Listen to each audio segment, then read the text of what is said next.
yun guys, good morning. So sa harap natin ang isang welding machine na Powercraft. Yan, TIW 205. So issue niya sira daw, pero testing natin gumagana, may power. So di lang natin alam kung gagana yung ano niya, yung current niya, kasi hindi natin matesting kasi nga ito lost thread na yan. Yan ang karaniwang issue pag maraming bine-welding at hindi na check ng welder itong terminal. So ang gagawin nating alternative solution, i-re-recta muna natin. Nagamit tayo ng crimping lugs, tapos i-re-recta natin siya dito. So yan, ito niluwagan ko na. So dyan natin siya iipit. Yan, kabilaan yan. So yan, lalagyan natin to. Yan, ganyan. So, ikakabit natin siya dito.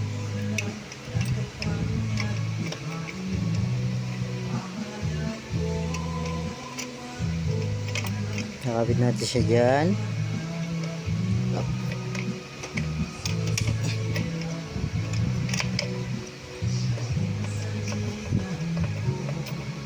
Yan, kakabit natin dyan. Tapos ito yung cable natin, ito yung high tension cable natin. So yan, ilalagay natin yan dyan, i-crimp natin. So simulan natin guys paggawa.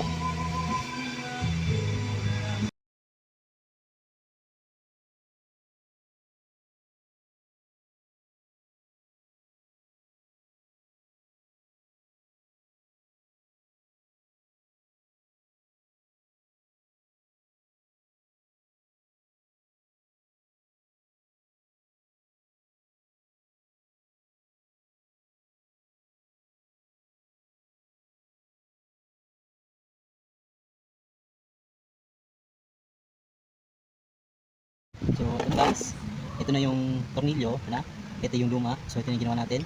So ang magiging forma niya, ganyan, ganyan na siya. Tatornilyo mo na siya dyan, then gagamit mo na siya. So ang ginamit natin dito, tatlong bali, isang bolt na didos, tapos washer dalawa, tapos tatlong nut. So dito gagamit pa ulit tayo ng dalawang washer at isang nut. So magiging apat.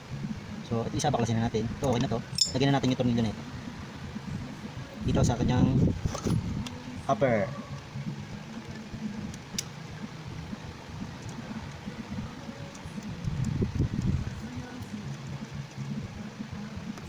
So ditanggal pa rin siya.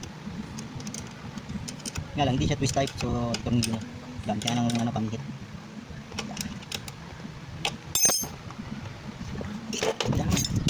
So alisin na muna natin yung ginawa natin.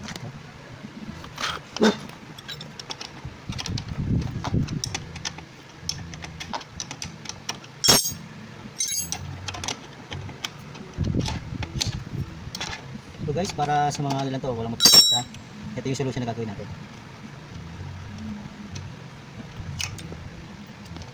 Tapos gamit tayo ng 10mm para dito sa bolt ng cover natin ng negative. Tanggal natin siya. Matanggal natin yung pinaka-terminal.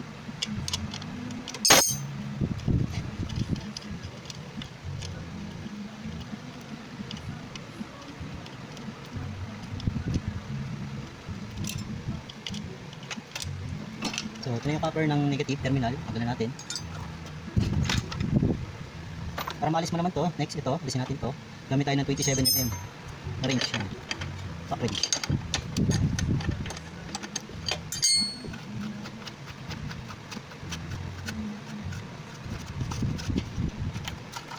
So yan, tanggal na. Okay. So kunin ulit natin yung ating copper.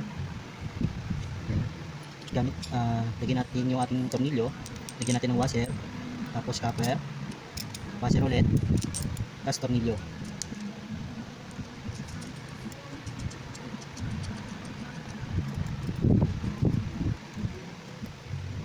Bila, next ulit.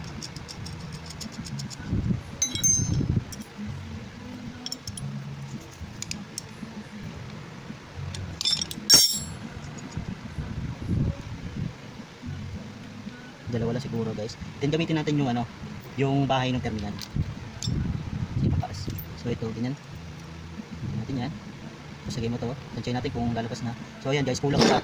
So kailangan magdagdag tayo ng another na tornilyo para umangat siya. Kaya tatlo talaga. Tatlo sa loob, dalawa sa labas. So 5. Ano pala, tama. Hindi, 4 lang. Yan. Tapos, pasok natin dito. Yan. Tapos, lagyan natin to.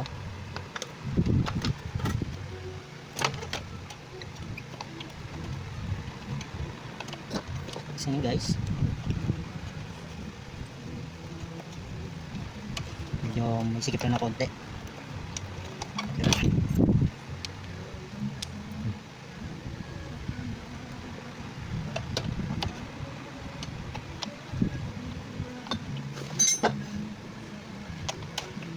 Yan. Okay. Then, kapitan natin itong copper.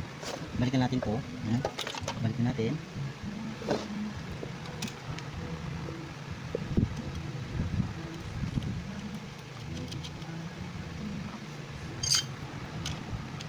Gamit kong ano dito guys, sa tornilyo is 3/8. 3/8, sakong-sako lang. Okay. So yan guys, pakita nyo, tiniterminal natin. Gamit naman tayo dito siguro ng washer. Tigalawa siguro. Yan.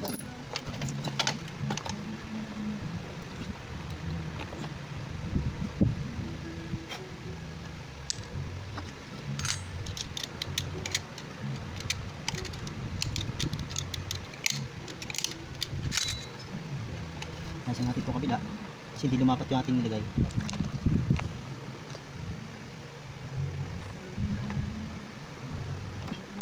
Yung so lumabas sila parehas. Yan. Okay. So lagyan na natin ng washer. Bila, washer ulit. Tapos itong terminal negative muna. Tapos kabila, washer ulit.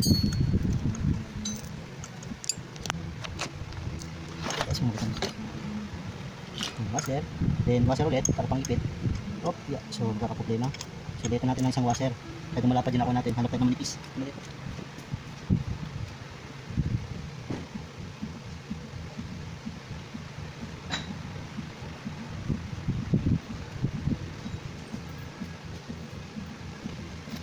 So ito guys, sarawa tayo ng washer. Medyo manipis. Okay, pasok na tayo. Importante maipit tong ating ano, ring lugs. So may kailangan natin nata, hindi, sakto pala. Dalawa.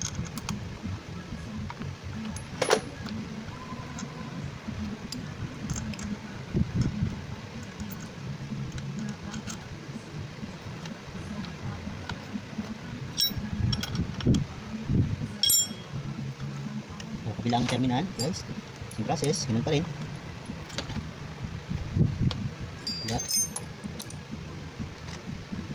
Bawas ulit. Bis, bawas ya.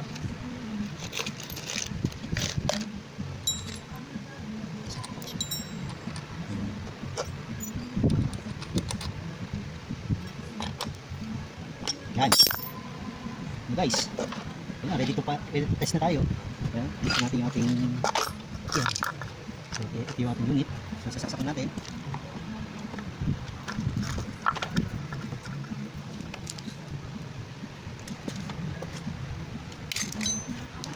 So, ito yung ating welding machine, yan. Naka-open pa yan, di terminal. Then, ito yung testing natin. Ito tayo ng welding mask.